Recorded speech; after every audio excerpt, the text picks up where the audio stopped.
guys, and welcome back to this place. If you are new, welcome here for the very first time. I am Carmen, and today we are watching Season 3, Episode 16 of Battlestar Galactica. We are very rapidly approaching the end of Season 3, and soon we will be on Season 4, which is the final season of the entire show, which is kind of crazy. But yeah, I'm getting ahead of myself. Last time on Battlestar, we had an Adama-centric episode. It was a one-off sort of filler episode where the plot didn't really advance the main plot of the season, but we got to... Sorry, cat hair. But we got to go into Adama's psyche and sort of just learn a little bit more about him and his ex-wife Carol Ann and Lee and his relationship with his mother and just sort of the interesting character backstory stuff that I personally really love to delve into in a show. So I really enjoyed the last episode. It wasn't like the best episode of Battlestar Galactica, but as far as filler episodes, I think that it definitely was better than, like, what was the episode? Is that last season? Black Market, the one with, that was about Lee and stuff. Like, that one was okay, but not one that I would necessarily rewatch. Just like the Hilo episode was also good, and I think it was good to learn where he is, the episode before the last episode. But not necessarily one that I would be dying to rewatch, you know? Anyway, sorry. This episode, I hope that we get into Gaius and the trial and everything that's going on there, which of course Zarek in the last episode made Rosalind think that the trial might be a really bad idea. However, Rosalind, you know, being the president of a democratic society, recognizes that, you know, citizens are entitled to a trial. Now, again, how unbiased the trial could possibly be, I don't know. I've also talked about, like, whether or not I think Gaius should be found innocent or guilty, because, I mean, he is guilty of a lot of things in the show. However, I like his character. Therefore, I do not want him to be thrown out of an airlock. You know what I mean? So even though he's probably guilty, I mean, definitely guilty of multiple acts of treason, to be honest, I still don't want to root against him. It's kind of like on Dexter. You don't want to root against Dexter even though he's actually a serial killer. Or in Breaking Bad, you kind of don't want to root against Walt, at least most of the show, even though he's the bad guy, right? So, I don't know. I'm really interested to see what this episode brings and where this story goes. Still very curious about Starbuck, the final 5, all of that too. We need to get to that because I think that is like the meat and potatoes of what I'm most excited for. Anyway, this has been far too rambly. I am sorry. I was just getting back into the mindset of Battlestar. I'm going to stop rambling and let's watch this episode and then ramble some more about it, probably. The CAG told me you got bounced from flight training. I'm sorry about that. It sucks. Truth is, we need you down here. You're the best avionics specialist we got. And she knows how to fold a man's undies. All right. Right. Hey, enough. Get off. Get off. Take you apart. Hey, shut up, Fergursky. Yeah. I'll pop you in the mouth myself. Now get back to work. He was being an asshole. Galactica Skulls, Engine 2 thrusters stuck in full position. Engine 1, both start. Is that, can they distress call? Oh, are they going to hit something? Engine 2, it's gonna blow. Get your ass up here. It's going to blow. You got off lucky. Okay. Dozen injuries, no fatalities. Thank you. And I'm gonna be living here for God knows how long until they repair the bulkheads. The quarters become cramped. You're always welcome in one of my beds. In your bed? In the manner of speaking. If you hear the people, you'll never have to fear the people. Did you say the book? Guards, arrest him for extortion and interrupting vital services during a time of war. Go ahead, take him. What is the book? Go. Out of here. Gone. Come with me, sir. I'm sorry, what the fuck is happening? What the hell was that? He was quoting from Baltar's book. The ramblings this lawyer smuggled out of the brig. He's having it reprinted and passed out among the fleet, and he's calling it My Triumphs, My Mistakes by Gaius Baltar. Oh. I am thinking of having a good old-fashioned book burning. All right, well, censorship is bad. Yes, sir. He was in the union on New Caprica. He seemed like a good guy. What'd he do? He pissed off the president. I mean, facts. Hand over those pages or I'll have these guards serve you. Awkward. She is making it more awkward. Perhaps you consider writing a blurb for the back cover.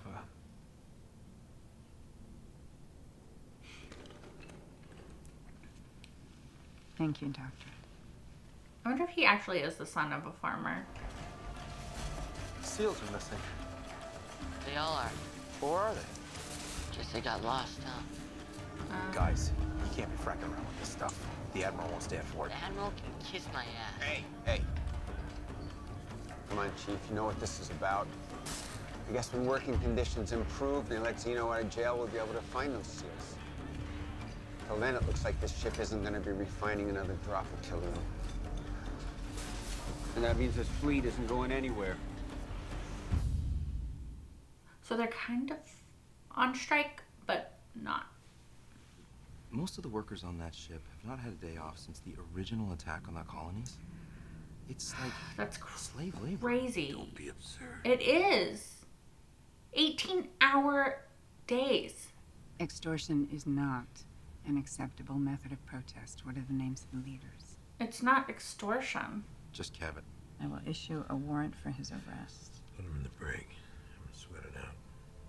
I disagree Admiral, with this. Madam President, they're just trying to... Chief, we're done. Yep, they need the union back. They need to fight for workers' rights.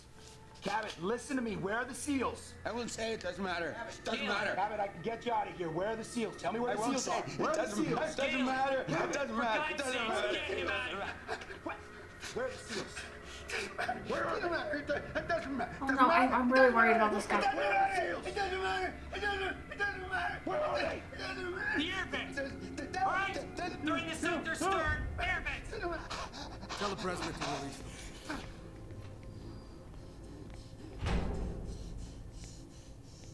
That's fucked up.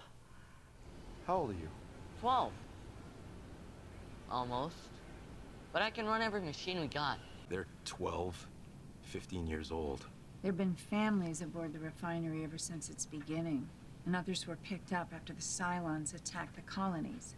Over the past 2 years, the parents have been teaching the children how to operate the machinery. They have been passing along their skills. It is perfectly normal. It is not ideal, I know that. It's child labor. But there is nothing ideal about this fleet. So I trained my son to be a deckhand because that's what I am, and that's all he can ever be.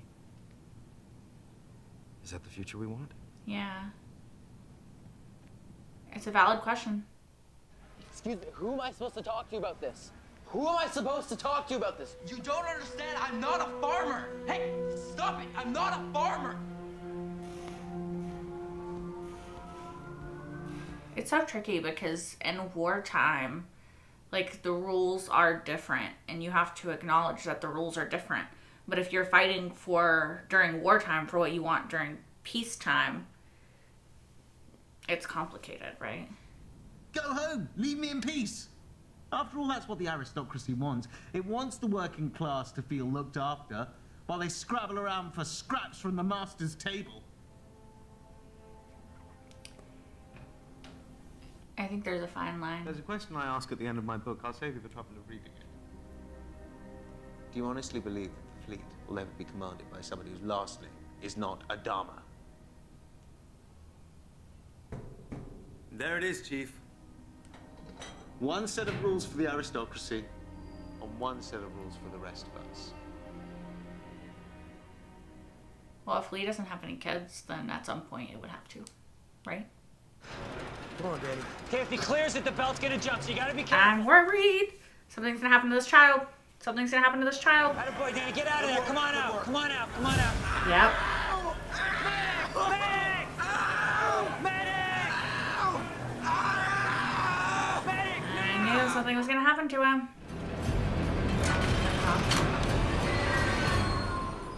This plant's offline!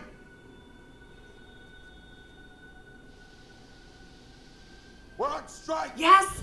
Yes! That's what I knew was coming. Or that's what I thought was coming.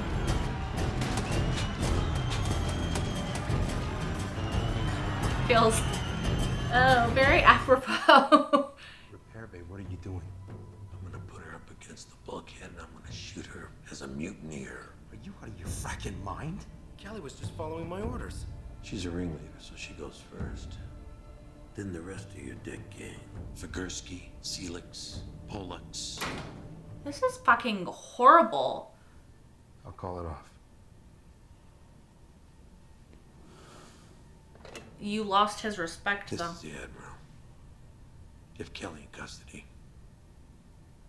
Put her on. Open the door. I thought you had something that you wanted to discuss with the President.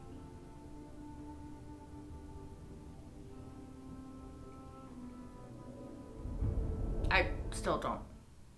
I still lost some respect for Adama, regardless of if he lets Tyrell talk to the president or not. We won't need the Cylons to destroy us. We'll destroy ourselves.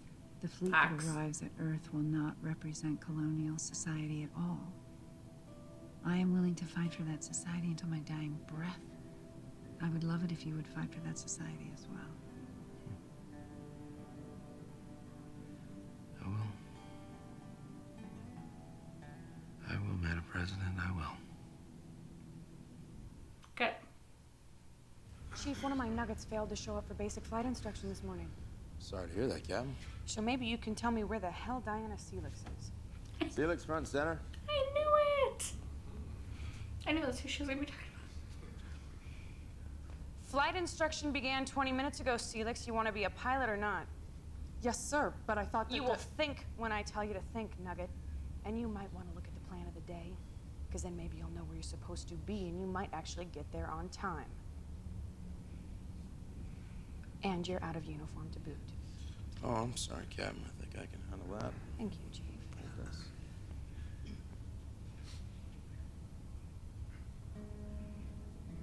You have to be an officer to fly Vipers. You know that. Detail. And salute. They got me.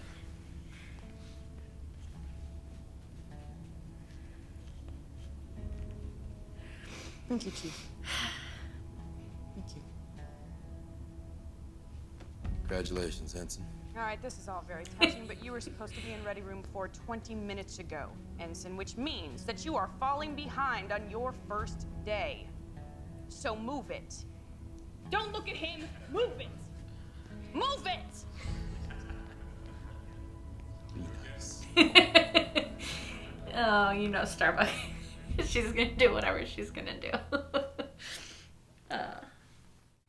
So we still haven't really progressed the Gaius trial storyline yet, but I do think that this episode was really important and really illuminating and also really interesting, right? Because I do think that there's a lot of complexity in the situation that they're in, and that simple answers don't really work, right? Like, I fully support them going on strike, and I'm glad that they're unionizing and that they're fighting for better conditions. And yet also I understand that in the middle of a war where you're fighting every single day for survival, that, you know, things like vacation and all that's like, these sorts of ideas of like what you would want in a society like day to day aren't necessarily going to correlate and translate into what can be possible during a time of war. So I totally understand that, you know, people have to sacrifice and do shit that they don't want to during war, because that's just the way that it is, right? But I do think that it's also vitally important that during that time, if you're working at a Trillium refinery plant, that is so essential to everything that you can do, that it's also so important for those people to get a break, for those kids not to work 18 hours a day, 7 days a week since the freaking attack, right? Like, I think that it's great. Like, we had episodes, right, where we showed like Starbuck and the other pilots and stuff, like them being overworked and how dangerous it was and how they needed to switch out. I think it's just the same is true for these people at the Trillium refineries. The same is true for all the people that Rosalind was naming at all the other factories, like the food and like all this stuff. Like, it's so important that these people are getting breaks, but also it's so important that these jobs are getting done so that life can continue to exist long enough for them to reach the point where they can take a break. However, I also, again, it's a really complicated issue, because I also agree with Tyrell that if people are just getting stuck in the jobs of their family, like if he has to teach his son how to be a mechanic, and even though that's not what his son wants, and his, you know, and they just keep getting stuck into the same jobs that their parents had, then that is creating a divide between who is allowed to rule and be in power and who are the grunts on the ground, as they say, right? The knuckle draggers, like the working class and the upper echelons of society, the pilots, the government officials, the higher ups in the military, right? So I get that it's also important to not have that distinction be so based on how you're born, which creates, you know, what do they call it? Like the bourgeoisie, the proletariat, like, right? Like all of that idea of like the peasants, the, you know,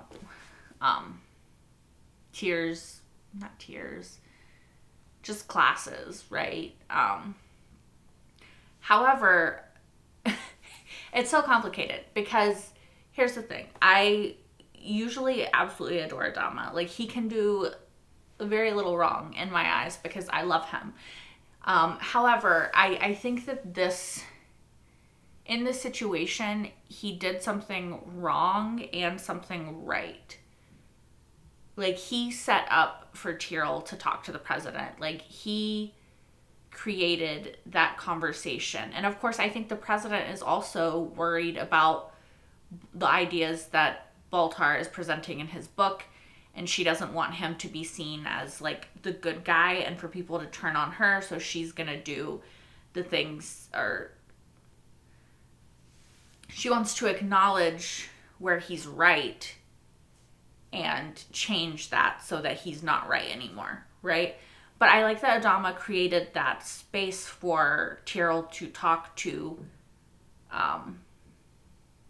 Rosalind on behalf of everybody. I don't like that he threatened Callie's life, and I fully believe that Adama would have done it, because I fully believe that Adama believes in what he said, right? That he cannot afford for people in the military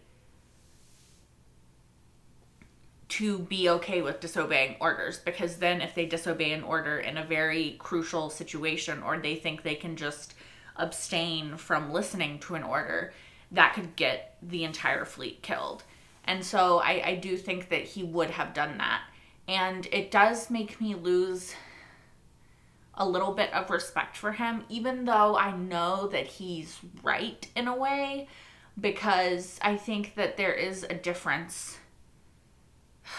I think the difference is when the military people went on strike, right? Which,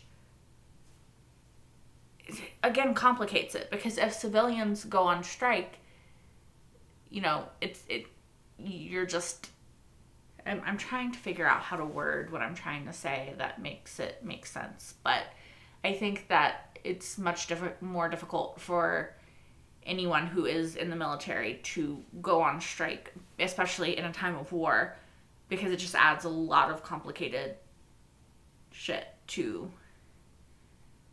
the table. And like in the military, you have to obey orders. You don't really get to disobey orders and stay in the military. So I don't know. I understand Adama's point of view in that moment and why he thinks it's so dangerous for people in the military to go on strike. However, I don't know.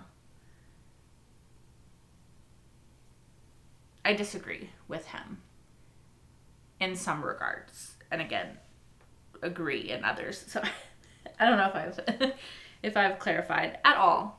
You're probably still like, okay, you just said the same thing 8 different times, and I still have no idea what the fuck you're talking about. So fair.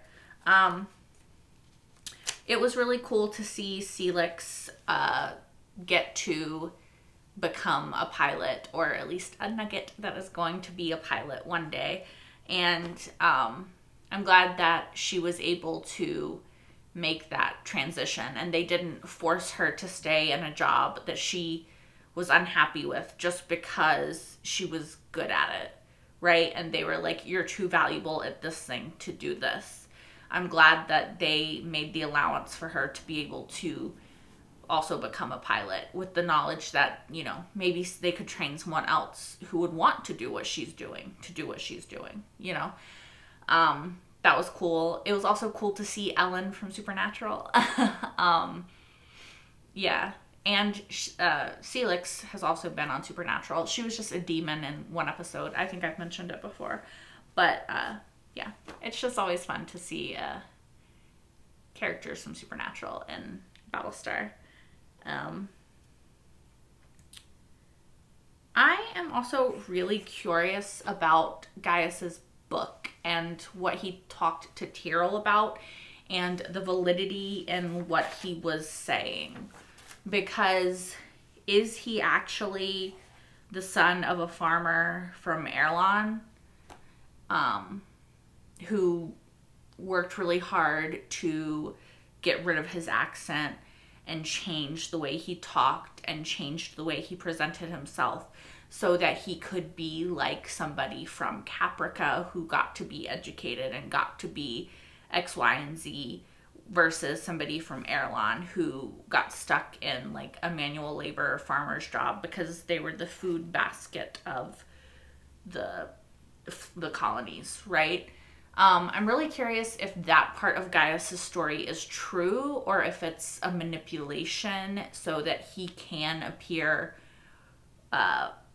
more relatable to people, because it's kind of very much he pulled himself up from his bootstraps and like did the thing, you know? He had a dream of becoming someone more important than the station in which he was born, and he worked hard and he achieved that dream.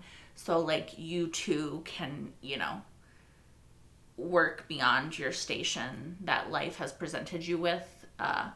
So I'm curious if it's if it's all just smoke and mirrors and a lie, and he actually is from Caprica, or one of the colonies that they said, you know, the rich people came from, right? The upper class. And he's just using this because, you know, Gaius is sort of really good at talking, right? He's really good at getting you on his side at getting you to agree with him. If you let that man talk, he can convince you of something, right? Most of the time. So I wonder if that's just that sort of manipulative part of Gaius that is able to know what people want to hear and to give it to them, or if it's actually true. I don't know. I wonder if we'll find that out at some point. If it's a spoiler, obviously, please don't let me know. It's just something that I was curious about. I also think it's interesting that in this episode, they talked about the idea of there being a different set of rules for the upper class and a different set of rules for the lower class, right? So basically people who are born on like Erewhon and like the working class blue collar areas had a different set of rules than the rich people, and how this society of the ship was sort of even further reinforcing that idea of there being such a distinction between the classes, and then that the ability for you to move beyond your station is getting more and more difficult. And Tyrell talks about how it's a democracy, and so that's not true. You can choose who you are and then become it, right? Now, I think it's really interesting, and I made sort of an offhanded comment in the episode about this, but I do think that this show likes to relate back to our world, right? The world that we live in. And while I do think that a lot of times Gaius is full of shit, because he just likes to talk and he knows how to do it, I do think that there is something to be said, even in our society that we live in. And I'm speaking, for the United States, because that's the only country I've lived in. That's the only country I can really speak for to this, but speak for, I guess I'll just say. In my experience, right, there's this idea that we're sold of the American dream. Now, that is the idea that I talked about earlier of, no matter where you're born, where you come from, you can pull yourself up by your bootstraps and you can make something of yourself, regardless of where you come from. Now, that is true to an extent, or I'll say, I think that's the exception, right? Depending on where you're from and what you have access to and where you're born and who you know, life is a lot harder for you and a lot easier for other people. I feel like I'm buffering. I'm trying to say, I think that there is a different set of rules for the very rich and the rest of society, right? When you're born lower class, or not lower class, but like when you're born into a family that is not upper or middle class even, and you're in a more poor environment, it's going to be a lot harder for you to reach the same level of success that it is for people born middle class or upper class. There's going to be a lot more hurdles for you to jump through. It's going to be a lot more difficult, and in some cases impossible, for you to pull yourself up from your bootstraps and reach that same goal. Whereas somebody who is born upper middle class, upper class, especially like the upper class rich people, they're going to be afforded a lot more opportunities than, their poor counterparts. And I think that that's just a fact of the society that we live in. And look, I don't want to get too political. I don't want to get too into this, right? But I'll just say that the idea that there is a different set of rules for people from certain places with a certain amount of money than there is for everyone else is something that I think that we can all relate to, right? There's different rules for all of us based off of who we are, where we come from, and lots of different factors, especially if you live in the United States. And again, I can only speak to the United States because it's the only place I've ever lived. Yeah. Now, whether or not I think that Gaius actually believes that there's a different set of rules, or not. Like, I can't say. Again, we haven't seen Gaius a lot in these past few episodes, like his psyche, like where he is mentally and what he's actually thinking. So he could just be spewing a bunch of shit as far as he's concerned, right? Now, I think there's validity in what he's saying, but is he saying it because there is validity in it, or is he saying it to get ahead? It's Gaius. You know, we don't know. I also just want to say I feel horrible for Cabot in this episode because this poor man has PTSD from being a prisoner of war held by the Cylons, who did God knows what to him in those prison cells, right? Like, we saw what they did to Ty. Like, he lost an eye. Like, who knows what happened to this poor man in that prison. He clearly was severely traumatized by whatever it was based off of his behavior of being in the brig, though. So I just felt really bad for him, you know? And I think that it's pretty fucked up that Tyrell had to use that trauma. He didn't have to. I won't say he had to. I think he felt like he had to use that poor man's trauma to appease Adama so that he could get him out and get everything working again. So, yeah, I felt bad for him. I feel bad for the almost 12-year-old kid and all the other kids working in these ridiculous conditions that adults could barely survive, let alone kids.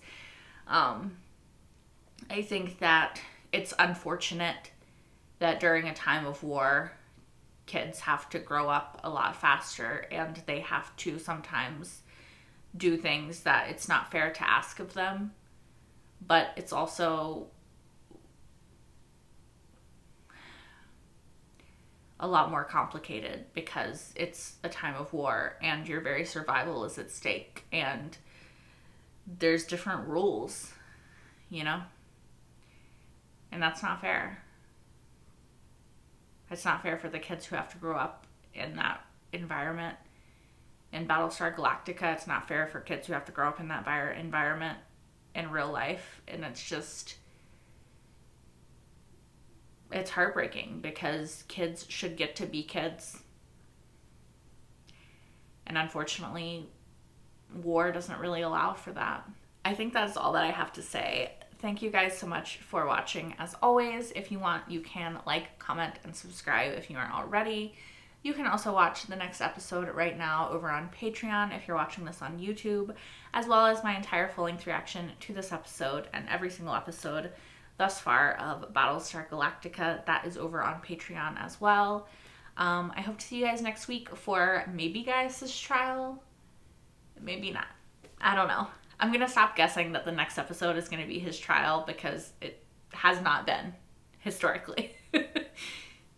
I hope to see you guys then. Bye, guys.